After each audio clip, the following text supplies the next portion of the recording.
ইন্নাল্লাযীনা ক্বালু রাব্বুনাল্লাহ সুম্মা ইসতাকামু ইন্নাল্লাযীনা ক্বালু রাব্বুনাল্লাহু সুম্মা ইসতাকামু তাতানাজ্জালু আলাইহিমুল মালায়েকাতু আল্লা তাখাফু ওয়া লা তাহজানু ওয়া আবশিরু বিল জান্নাতিল্লাতী কুনতুম তুআদুন।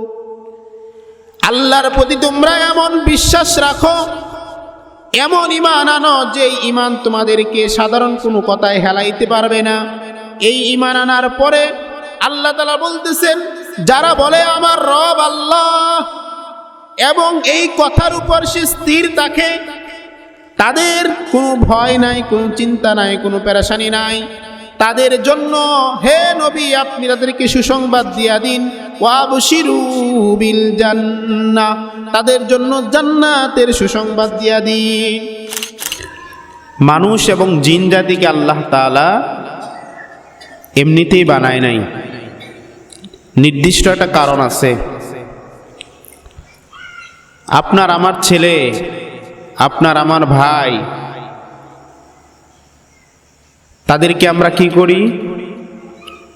অনেক কষ্ট করে, অনেক পরিশ্রম করে বা অনেক ত্যাগ করে তাদেরকে আমরা প্রবাসে পাঠাই কিনা বলেন? প্রবাসে গিয়ে কেন তারা যায়? বাড়ি ঘর সব কিছু ছেড়ে তারা কেন যায়? এই জন্য যায়, স্থায়ীভাবে যায়। কি বলেন? স্থায়ীভাবে কেউ যায় যে ওখানে থাকবে না, অস্থায়ীভাবে যায়। কেন? যাতে করে কিছু টাকা উপার্জন করে, অর্থ সম্পদ উপার্জন করে আবার তার নিজ স্থানে চলে আসতে পারে। নিজ স্থানে এসে যাতে করে কিছু আরামে আয়েসে দিনটা কাটাইতে পারে। নিজের পিতা মাতা, ভাই বোন, স্ত্রী, সন্তান তাদেরকে নিয়ে যেন একটু সুখে শান্তিতে থাকতে পারে, এই জন্যই তো যাওয়া। ঠিক তেমনি ভাবে আল্লাহ তাআলা আপনাকে আমাকে এই দুনিয়ায় পাঠিয়েছেন। আমাদের ঠিকানা কোথায় সবাই বলেন তো? জান্নাতে। বলেন কোথায়? জোরে আওয়াজ দিয়ে বলেন, আমাদের ঠিকানা কোথায়? আমরা জান্নাতে ছিলাম না এক সময়? আমাদের আদি পিতা হযরত আদম আলাইহিস সালাম জান্নাতে ছিলেন না? তাহলে আমাদের আসল বাড়ি বোঝা যায় কোথায়? জান্নাতে। আর আমাদের গন্তব্যস্থল কোথায়? জান্নাতে। এই জন্য এই দুনিয়ায় অল্প কয়েকদিনের জন্য আপনি আমি আসছি, এখানে আরাম আয়েশের জন্য না। আপনারা একটু আমাকে বলেন তো, যারা বিদেশ যায় তারা যদি ওখানে গিয়া আরাম আয়েশে লিপ্ত হয়ে যায়, কাজ করে না, একদিন কাজ করলে 10 দিন কাজ করে না, তাহলে সে কি দেশে যারা আছে বা দেশে আসার পরে আরাম আয়েশ সুখ শান্তিতে থাকতে পারবে? কি বলেন? পারবে না। ঠিক তেমনি ভাবে এই দুনিয়াটাও অস্থায়ী একটা আবাসস্থল। চিরস্থায়ী আবাসস্থল আমাদের কোথায়? জান্নাত। মুহতারাম হাজিরিন, আমি আপনাদের সম্মুখে অল্প কয়েকটা পয়েন্টে কথা বলবো। আশা করি এই কথাগুলো মনোযোগ দিয়ে শোনার চেষ্টা করবেন, বোঝার চেষ্টা করবেন। আল্লাহ তাআলা আল্লাহ রাসূল সাল্লাল্লাহু আলাইহি ওয়াসাল্লামকে পাঠিয়েছেন আমাদের হেদায়েতের জন্য। পাঠানোর পরে আল্লাহ রাসূল সাল্লাল্লাহু আলাইহি ওয়াসাল্লাম জীবনে অনেক হাদিস উনার থেকে বর্ণিত আছে। গুরুত্বপূর্ণ একটা হাদিস, সে হাদিসটা হলো, যেটাকে অনেক গুরুত্বপূর্ণ হাদিস মনে করা হয়, সেই হাদিসটা হলো আল্লাহ রাসূল সাল্লাল্লাহু আলাইহি ওয়াসাল্লাম বলেন, বুনিয়াল ইসলামু আলা খামসিন, ইসলামের ভিত্তি আর স্তম্ভ হলো 5টি জিনিসের উপর। ইসলামের আমরা যদি একটা ঘর বানাই বা একটা তাঁবু টানাই, এই তাঁবুটা টানাইতে গেলে আমাদের খুঁটি লাগবে না? খুঁটি লাগবে।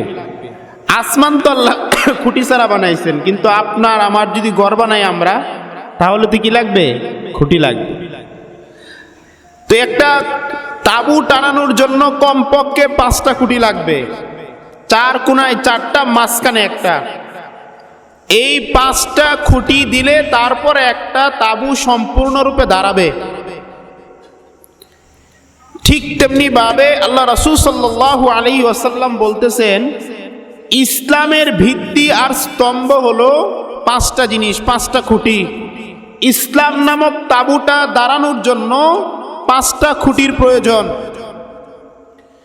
তার ভিতরে 1 নাম্বার হলো কালিমা, শাহাদাতু আল্লা ইলাহা ইল্লাল্লাহ ওয়া আন্না মুহাম্মাদার রাসূলুল্লাহ। ইসলামের 5টি স্তম্ভ, 5টা খুঁটি। এই 5টা খুঁটির ভিতরে সর্বপ্রথম আর সর্বপ্রধান যে খুঁটিটা, তার নাম হলো কালিমা। জুড়ে বলেন, তার নাম কি? অর্থাৎ একটা তাঁবু যেরকম ভাবে মাঝখানের যে খুঁটিটা আছে, সেই খুঁটিটা যদি আপনি আমি না দেই, তাহলে যেরকম ভাবে মাঝখানে তাঁবুটা হেলে যাবে, তাঁবুটা নিচে চলে যাবে, ঠিক তেমনি ভাবে ইসলাম নামক যে তাঁবুটার গড়টা আছে, এই গড়টা দাঁড়ানোর জন্য সবচেয়ে প্রধান বিষয়টা হলো কালিমা। প্রধান খুঁটি এটা। কালিমা মানে কি? আল্লাহ তাআলার প্রতি ঈমান, আল্লাহর রাসূলের প্রতি ঈমান। 5টা জিনিস বলবো, তারপরে আমি এই একটা কালিমা বা ঈমান নিয়েই কয়েকটা কথা বলবো। 2 নাম্বার বিষয় হলো ইকামাস সালাহ, নামাজ কায়েম করা, ইসলামের 5টা স্তম্ভের 2য় নম্বর। ইকামাস সালাহ, নামাজ কায়েম করা। 3 নাম্বার ইতাজ যাকাত, যাকাত আদায় করা। 4 নাম্বার আল হাজ্জি, হজ করা, যাদের উপর হজ ফরজ তাদের হজ করা। 5 নাম্বার ওয়াসাউমি রমাদান, রমজান শরীফের রোজা রাখা। ইসলাম নামক তাঁবুটা, ইসলাম নামক গড়টা দাঁড়ানোর জন্য 5টা খুঁটির প্রয়োজন। 4 কোণার 4টা খুঁটি আর মাঝখানে একটা খুঁটি। মাঝখানের খুঁটিটার নামই হলো কালিমা বা ঈমান। আর 4 কোণার 4টা খুঁটির নাম হলো ইবাদত যেগুলো আছে, অর্থাৎ নামাজ, রোজা, হজ, যাকাত। এখন আপনারা বলেন তো, যদি মাঝখানের খুঁটি না থাকে তাহলে গড়টাই অসম্পূর্ণ। কি বলেন? মাঝখানের খুঁটি না থাকলে গড় দাঁড়াবে? গড় হবে না। আর যদি 4টার যে কোনো একটা সাইডের, 4 কোণার 4টার যে কোনো একটা না থাকে, তাহলেও গড়টা সম্পূর্ণ না, একটা সাইড দুর্বল হয়ে যাবে। মোহতারাম হাজিরিন, এবার আসুন কালিমা নামক যে খুঁটি আছে, এই কালিমা নামক খুঁটিটার উদ্দেশ্য কি, লক্ষ্য কি? কালিমার মূল বিষয় হলো 3টা। 1 নাম্বার ইকরার বিল লিসান, মুখে স্বীকার করা, জবান দ্বারা স্বীকার করা। কি স্বীকার করা? যে আমার রব আল্লাহ। জবান দ্বারা এটা স্বীকার করা যে আল্লাহ ছাড়া আর কোনো মাবুদ নাই, হযরত মুহাম্মদ সাল্লাল্লাহু আলাইহি ওয়াসাল্লাম আল্লাহ তাআলার বান্দা ও রাসূল। এটার নামই হলো ঈমান বা কালিমা। এখন আসেন, ঈমানের 3টা স্তর রয়েছে। ঈমানের 3টা স্তরের ভিতরে 1 নাম্বার স্তরটা হলো তাওহীদ। 2 নাম্বার স্তরটার নাম হলো রিসালাত। 3 নাম্বার স্তরটার নাম হলো আখিরাত। এই কথাগুলি আপনারা শুনছেন না? তাবলিগ জামাতের ভাইরা আছেন না এখানে? তাবলিগ জামাতে যে আমরা যাই, যখন তারা 6 নম্বরের যে একটা বিষয় আছে, সেখানে কিন্তু বলা হয় যে মানুষকে দাওয়াত দিতে হবে 3টা বিষয়ে। 1 নাম্বার কি? তাওহীদ, রিসালাত, আখিরাত। অর্থাৎ ইসলামের মৌলিক বিষয়, ঈমানের মৌলিক বিষয় হলো 3টা জিনিস। 1 নাম্বার হলো তাওহীদ, মানে কি? একত্ববাদ। তাওহীদ মানে একত্ববাদ। 2 নাম্বার হলো রিসালাত মানে নবুয়ত, 3 নাম্বার হলো আখিরাত মানে পরকাল। এই তিনটার যে কোনো একটাই যদি কেউ ত্রুটি করে, যে কোনো একটাই যদি কেউ সমস্যা করে, তাহলে তার ঈমান থাকবে না। কথাগুলি স্পষ্ট একদম। আপনাদেরকে মনে হয় আমি বুঝাইতে পারতেছি না, কি বলেন? কথা বুঝতেছেন?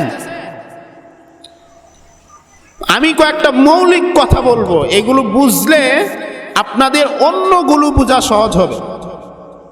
নিজেরাই সিদ্ধান্ত নিতে পারবেন যে কোনটা করলে ঈমান চলে যাবে, কোনটা করলে মানুষ কাফের হয়ে যাবে, কোনটা বললে মানুষ কাফের হয়ে যাবে।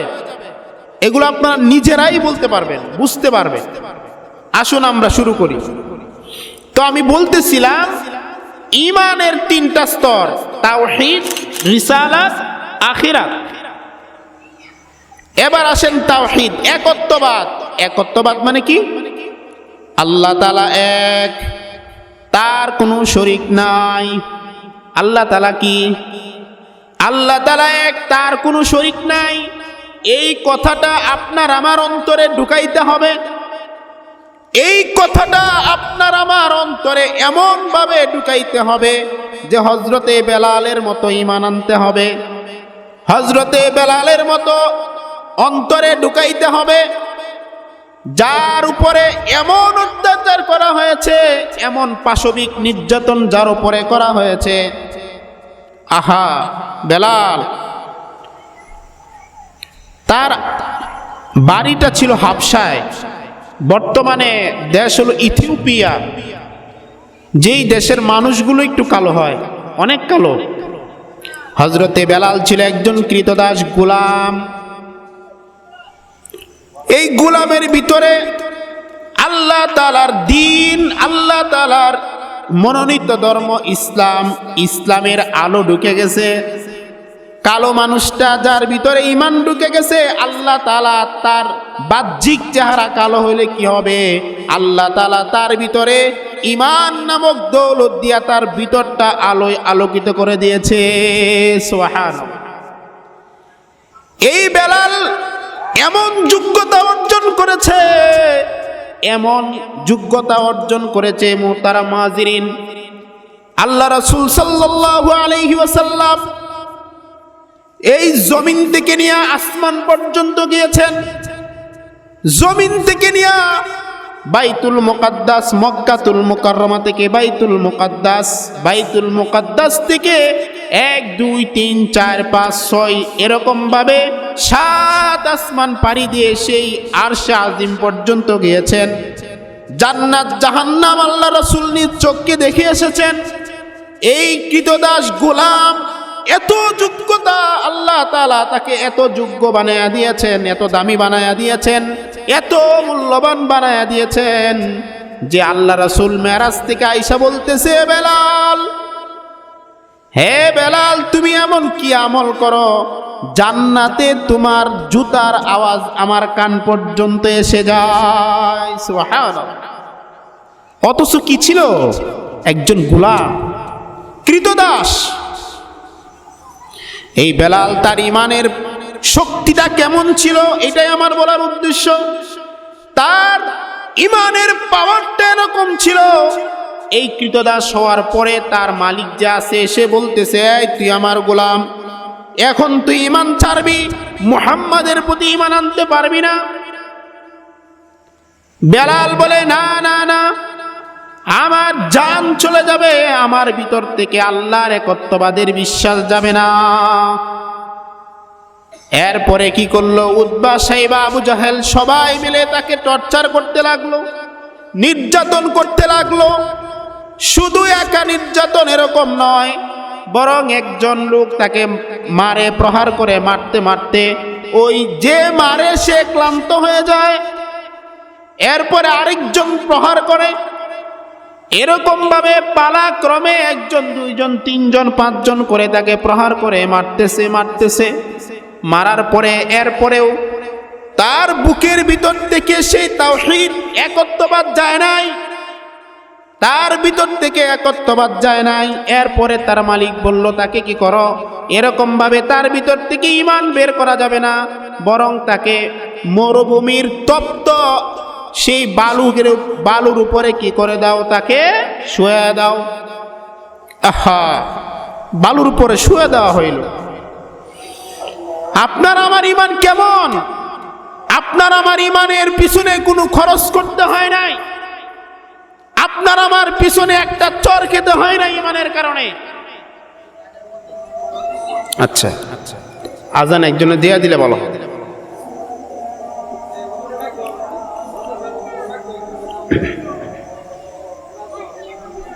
ধর্ম গ্রহণ করার জন্য কোনো ত্যাগ তিতিজ্ঞা দিতে হয় নাই। আমার দাদা মুসলমান, সেই হিসাবে আমার পিতা মুসলমান, আমার পিতা মুসলমান, সেই হিসাবে আমি মুসলমান। সাহাবায়ে কেরামদের মতো আমাদের সেই ত্যাগ আর তিতিজ্ঞা দিতে হয় নাই। এই জন্য আজকে আমরা এই ইসলামকে মর্যাদা দিতে পারি না, এই জন্য আজকে ইসলামকে আমরা ইসলামের জায়গায় রাখতে পারি না। না হয়তো আল্লাহ এবং আল্লাহর রাসূলের বিরুদ্ধে কথা হবে, আর আমাদের ভিতরে কোনো কম্পন সৃষ্টি হবে না, কোনো কিছু সৃষ্টি হবে না, কোনো ঈমানের তাকাজা আসবে না। এটা কিভাবে হয়? একজন প্রকৃত মুমিন যে, সে কখনো বসে থাকতে পারে না।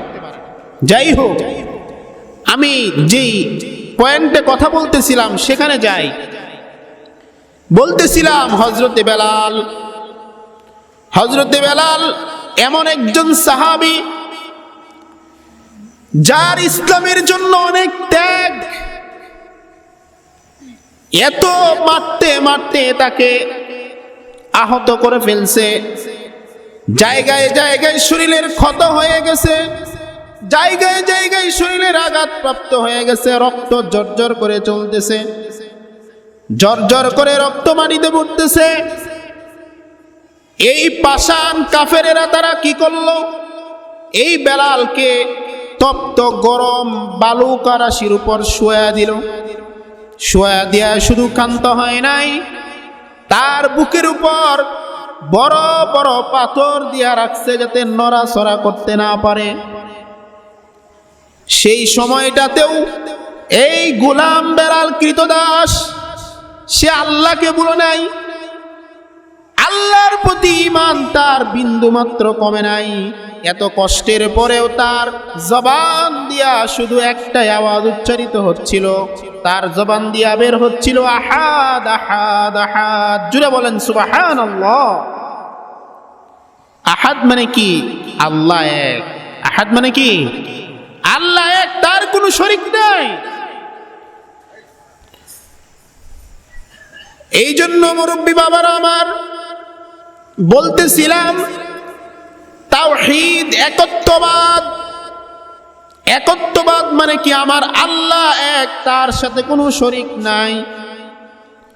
আল্লাহকে মহব্বত করা, আল্লাহকে ভালোবাসা, আল্লাহর প্রতি ঈমান রাখা, এটা একজন প্রকৃত ঈমানদারের গুণ। আল্লাহ তাআলা কোরআনে কারীমের জায়গায় জায়গায় বলছেন, ইয়া আইয়ুহান নাস আমানু বিল্লাহি ওয়া রাসূলিহি, আমিনু বিল্লাহি ওয়া রাসূলিহি। আল্লাহ এবং তার রাসূলের প্রতি ঈমান আনো। আল্লাহ এবং তার রাসূলের উপর কেমন ঈমান আনবা? সাধারণ ঈমান না। আল্লাহ তাআলা বলতেছেন, ইন্নাল্লাযীনা ক্বালু রাব্বুনাল্লাহ সুম্মা ইসতাকামু, ইন্নাল্লাযীনা ক্বালু রাব্বুনাল্লাহু সুম্মা ইসতাকামু তাতানাজ্জালু আলাইহিমুল মালায়েকাতু আল্লা তাখাফু ওয়া লা তাহজানু ওয়া আবশিরু বিল জান্নাতিল্লাতী কুনতুম তুআদুন। আল্লাহর প্রতি তোমরা এমন বিশ্বাস রাখো, এমন ঈমান আনো যে ঈমান তোমাদেরকে সাধারণ কোনো কথায় হেলাইতে পারবে না। এই ঈমান আনার পরে আল্লাহ তাআলা বলতেছেন, যারা বলে আমার রব আল্লাহ এবং এই কথার উপর সে স্থির থাকে, তাদের কোনো ভয় নাই, কোনো চিন্তা নাই, কোনো পেরেশানি নাই। তাদের জন্য হে নবী, আপনি তাদেরকে সুসংবাদ দিয়া দিন, ওয়াবশিরু বিল জান্নাহ, তাদের জন্য জান্নাতের সুসংবাদ দিয়া দিন। তাদের কোনো ভয় নাই। এই জন্য একজন মুসলমান হিসাবে আল্লাহর প্রতি পূর্ণ আস্থা আর বিশ্বাস রাখাটা বাধ্যতামূলক। সুতরাং আল্লাহ এবং তার রাসূলকে যদি আপনি সাধারণভাবে একটা সাধারণ ছোট বাচ্চা তাকে যদি আপনি গালি দেন, মাইর দেন, তেমন সে রিঅ্যাক্ট করবে না। কিন্তু যদি একটা ছোট বাচ্চাকেও যদি বলেন, তার পিতার নামে গালি দেন, তার মাকে নিয়ে গালি দেন, এই ছোট বাচ্চাটা পর্যন্ত তার মায়ের কাছে গিয়া, তার বাবার কাছে গিয়ে অভিযোগ করে যে আমাকে আমার মা তুললে গালি দিল কেন, আমার বাবা তুললে কেন গালি দিল। কি বলেন, ঠিক না বেঠিক? জুড়ে বলেন। সুতরাং আমাদের সাধারণ দুনিয়ার নিজামে একজন পিতার মাতা, মা বাবা, এটা তো সাধারণ। কেন সাধারণ বললাম? আখেরাতে কিন্তু সেই পিতা মাতার কোনো পরিচয় নাই। হাসরের ময়দানে আছে নাকি বলেন? আছে। ইয়াউমা ইয়াফিরুল মারউ মিন আখিহি ওয়া উম্মিহি ওয়া আবিহি ওয়া সাহিবাতিহি ওয়া বানিহি। হাসরের ময়দানে ভাই তার ভাই থেকে পলায়ন করবে, মা তার সন্তান থেকে পলায়ন করবে, বলবে না না, দুনিয়াতে আমার কোনো বিবাহই হয় নাই, কোনো সন্তান ছিল না। আমাদের আদরের পিতা, যে পিতা ছোটবেলা থেকে নিয়ে বড় পর্যন্ত আমাদেরকে কষ্ট করে লালন পালন করে, আমাদের সকল চাহিদা মিটায়া দেয়, আমাদের চাহিদার জন্য পিতামাতা সারাদিন সকাল থেকে নিয়ে সন্ধ্যা পর্যন্ত, রাত পর্যন্ত মাতার গাম পায়ে ফেলে যেই পিতা আমাদের জন্য উপার্জন করে, সেই পিতাও হাসরের ময়দানে বলবে না না না, আমার কোনো সন্তান ছিল না। সে আদরের সন্তান যার জন্য আপনি এত কিছু করতেছেন, সেই সন্তানও হাসরের ময়দানে পরিচয় দিবে না, না না না, আমার কোনো পিতা ছিল না, আমার কোনো মাতা ছিল না। এই জন্য বললাম সাধারণ। সুতরাং এই দুনিয়ার সাধারণ একজন পিতামাতা তাকে গালি দিলে, সাধারণ একজন ভাই ভাইকে গালি দিলে সহ্য হয় না। কিন্তু আমরা হলাম হতভাগা মুসলমান, আমাদের আল্লাহকে নিয়ে গালি দিলে, আমাদের রাসূলকে নিয়ে গালি দিলে আমাদের ইমানের কোনো পাওয়ার নাই, ইমান নিবি নিব। এই জন্য আমাদের কোনো প্রতিক্রিয়াও সৃষ্টি হয় না। স্পষ্ট করেই বলি, স্পষ্ট করে বলি, আমরা কোনো বর্তমান সময়ে একজন বাউল শিল্পী আমাদের আল্লাহকে নিয়ে আসে অহেতুক কথা বলেছে, আমার আল্লাহকে নিয়ে কটূক্তি করেছে, কোরআনকে নিয়ে কটূক্তি করেছে। আপনারা যদি যারা জানেন দেখতে পারবেন, কোরআনকে নিয়ে বলছে যে সূরা নাসকে নিয়ে কটূক্তি করেছে। আমাদের কলিজা কোরআন। আপনি যদি মুসলমান হন, আপনি যদি প্রকৃতপক্ষে আল্লাহ এবং কোরআনের প্রতি বিশ্বস্ত হন, এই কথাগুলি শোনার পরেও যদি আপনার দিলের প্রতি সামান্য পরিমাণ, বিন্দু পরিমাণ যদি ইমানের টাকা যায়, একটা মুখ দিয়া প্রতিবাদ না আসে, তাহলে এটা কেমন মুসলমান? সুতরাং আমরা বলি যে আমরা বাউল শিল্পীদের বিপক্ষে না, কথা কিন্তু বুঝবেন ভালো করে। আমরা বাউল শিল্পীদের বিপক্ষে না, কিন্তু যেই সমস্ত বাউল শিল্পী ইসলামকে নিয়ে, আল্লাহকে নিয়ে, নবীকে নিয়ে অহেতুক মিথ্যা বানোয়াট গুজব ছড়ায়, তাদের আমরা বিরোধী। কথা বলেন ঠিক কিনা? তাদের বিরোধী আমরা। সুতরাং এটা কোনো রাজনৈতিক বক্তব্য না, আমি আগেই বলেছি, এটা হলো ইমানের তাকাজা। এটা ইমানের তাকাজা। আপনার পিতাকে যদি আজকে গালি দেয়, আপনি নিশ্চয়ই চুপ করে বসে থাকবেন না। আর আল্লাহ রাসূল সাল্লাল্লাহু আলাইহি ওয়াসাল্লাম বলেছেন যে সর্বপ্রথম ইমান এবং এই মুসলমানদের সবচেয়ে প্রিয় মানুষ হলো আল্লাহ। সবচেয়ে প্রিয় যেই নামটা, সেটা হলো আল্লাহর নাম। এটার উপরে আর কোন নাম হতে পারে না দুনিয়াতে। এই জন্য আমরা সব জায়গায় বলি, এটা শুধু আমরা উলামায়ে কেরামের বিষয় না। উলামায়ে কেরামের দায়িত্ব হলো বিভিন্ন সভা সমিতিতে, মসজিদের মিম্বরে, এমনকি বিভিন্ন জায়গায় তাওহীদের জনতা যারা আছে, সাধারণ মুসলমান আছে, তারা এত কিছু বুঝে না, তারা সরল মনা মুসলমান, তাদের কানে কানে এই বিষয়টা পৌঁছায় দেওয়া, এটা শুধু উলামায়ে কেরামের কাজ। এই তাদের বিরুদ্ধে কথা বলা এটা শুধু উলামায়ে কেরামের কাজ নয়, বরং যারাই মুসলমান, যারাই বলে যে আমি মুসলমান দাবি করে, তাদেরই এই প্রতিবাদটা করা উচিত। কথা বলেন ঠিক কিনা? মোহতারাম হাজিরিন, আমি মনে হয় এই বিষয়টা বুঝাইতে পেরেছি যে ইমানের তাকাজা হলো তিনটা। যে এক নাম্বার হলো তাওহীদ, মানে কি? একত্ববাদ, আল্লাহর প্রতি বিশ্বাস। যে ব্যক্তি আল্লাহ এক এটা বিশ্বাস করবে না, তার ইমান থাকবে না। যেমন আমি উদাহরণ দেই, যারা বর্তমান পৃথিবীতে খ্রিস্টান আছে, তারা কিনা আমরা বলি তারা মুসলমান নয়। কেন নয় বলেন তো? কারণ হলো তারা আমার এক আল্লাহ বিশ্বাসী না। তারা এক আল্লাহ বিশ্বাসী না। তারা বলে নাউজুবিল্লাহ, তারা বলে যে আল্লাহ তাআলার স্ত্রী হলো মারিয়াম, বলেন নাউজুবিল্লাহ। এবং তারা বলে হযরত ঈসা আলাইহিস সালাম আল্লাহর ছেলে, নাউজুবিল্লাহ। এই জন্য তারা কিনা মুসলমান না। কেন মুসলমান না? বুঝতে পারেন নাই? কেন মুসলমান না? আল্লাহ তাআলাকে এক বলে তারা স্বীকার করে না, এই জন্য তারা মুসলমান না। তাওহীদের মধ্যে সমস্যা আছে। দুই নাম্বার আরেকটা উদাহরণ দেই, বর্তমান জামানার সবচেয়ে লানতপ্রাপ্ত যেই দল বা লানতপ্রাপ্ত যেই ধর্ম, সেটা হলো ইহুদি ধর্ম। সেটা কি ধর্ম? ইহুদি ধর্ম। এই ইহুদিদের মতো লানতপ্রাপ্ত, অভিশাপপ্রাপ্ত একজন বর্তমান জামানার যারা আছে, তারাও আমরা বলি তারা মুসলমান না। কেন মুসলমান না? তারাও কি করে? আল্লাহ তাআলার একত্ববাদে সমস্যা করে। যেমন কোরআনে কারিমে আছে, আল্লাহ তাআলা বলতেছেন ওয়াকালাতিল ইয়াহুদু উযাইরুন ইবনুল্লাহ।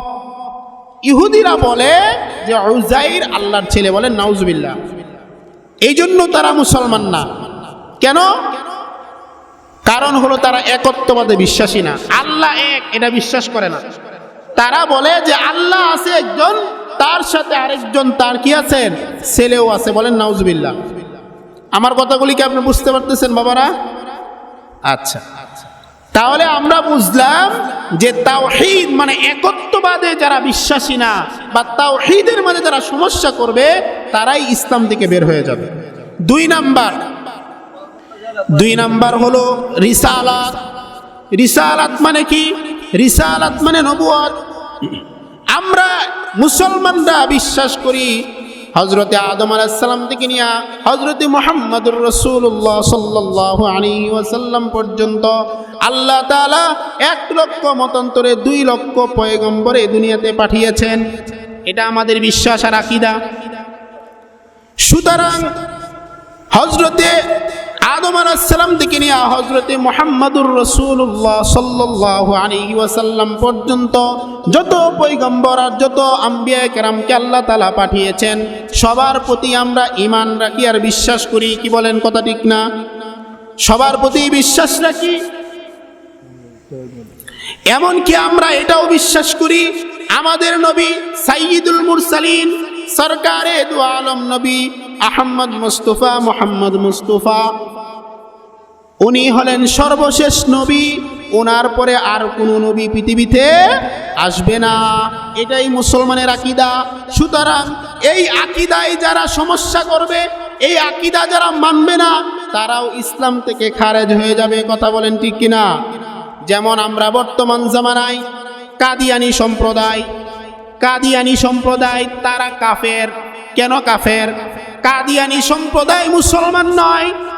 কাদিয়ানীদের বিপক্ষে উলামায়ে কেরাম সহ এই দেশের তাওহীদি জনতা কেন প্রতিবাদ করে? কিসের কারণে প্রতিবাদ করে? সাধারণ মানুষ অনেকে মনে করে হুজুররা 2 দিন পর পরে এরকম রাজনীতির মতো আন্দোলন কেন করে? আরে আন্দোলন তো আমরা রাজনীতির জন্য করি না, আন্দোলন তো আমাদের ঈমানের মাঝে আঘাত হলে তারপরে করি। কি বলেন? কথা ঠিক কিনা? ঈমানের মাঝে সমস্যা হলে, ইসলাম নিয়ে কেউ কথা বললে, আল্লাহকে নিয়ে কেউ কটূক্তি করলে, আমার রাসূলকে নিয়ে কেউ কটূক্তি করলে, সাধারণ মুসলমানদেরকে নিয়ে, তাওহীদ জনতাকে নিয়ে আমরা মাঠে ময়দানে সবার আগে প্রতিবাদ করি। এটা আমাদের দায়িত্ব, ঈমানি দায়িত্ব।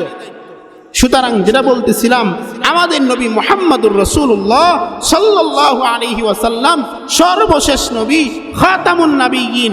এটা শুধু আমি বলতেছি না, আল্লাহ তাআলা কোরআনে কারিমেই বলে দিয়েছেন, মা কানা মুহাম্মাদুন আবা আহাদিম মির রিজালিকুম ওয়ালাকিন রাসূলুল্লাহি ওয়া খাতামান নাবিয়্যিন।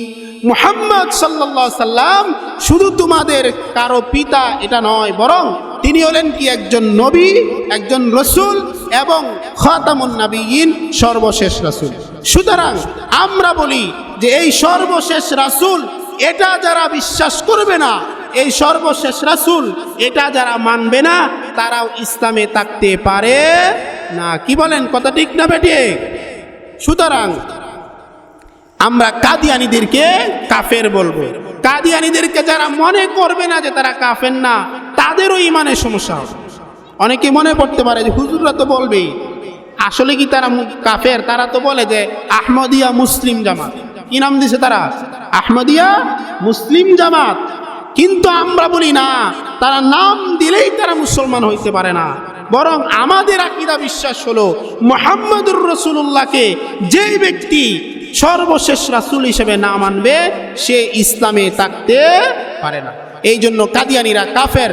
এবং আমরা দাবি জানাই, গত কয়েকদিন আগে উলামায়ে কেরাম ঢাকার সোহরাওয়ার্দী উদ্যানে দেখেছেন আপনারা, হাজার লক্ষ লক্ষ সাধারণ মুসলমানদেরকে নিয়ে এই দাবি সরকারের কাছে জানিয়েছে। আমরাও এই দাবি সরকারের কাছে আবেদন জানাই যে সরকারিভাবে তাদেরকে অমুসলিম ঘোষণা করা হবে। বাংলাদেশে তারা থাকবে, বাংলাদেশ থেকে বের হবে না, কিন্তু মুসলমান নাম দিয়ে না। কি বলেন? মুসলমান নাম দিয়ে থাকতে পারবে না, কারণ তারা মুসলমান না। যারা আমার নবীকে সর্বশেষ নবী হিসাবে মানে না, তারা কখনো মুসলমান হইতে পারে না।